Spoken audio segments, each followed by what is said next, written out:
ഒരു നരേഷൻ, ഒരു 3-3.5 മണിക്കൂർ എടുത്തൊരു നരേഷൻ. ഞാനും എൻ്റെ വൈഫ് സ്നേഹയും ഞങ്ങൾ രണ്ടുപേരും ഒരുമിച്ചിരുന്നാണ് കേട്ടത്.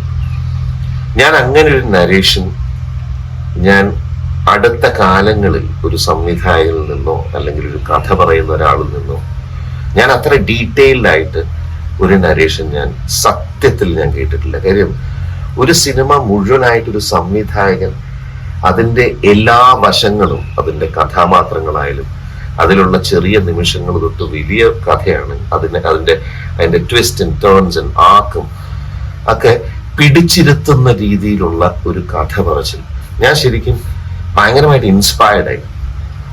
അതിൽ ഞാൻ തീർച്ചയായിട്ടും വീണു.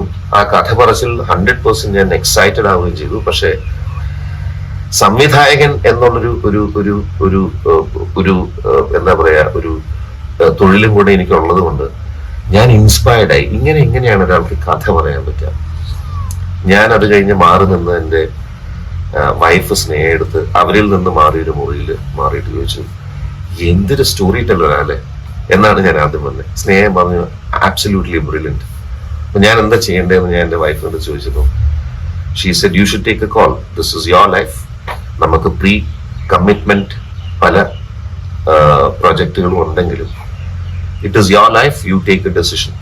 ഞാൻ മാറി നിന്ന് ഒരു നിമിഷം ആലോചിച്ച ഒരു കാര്യമുണ്ട്. കാര്യം എന്നെ വല്ലാതെ അസ്വസ്ഥനാക്കിയ ഒരു അവസ്ഥയായിരുന്നു അത്.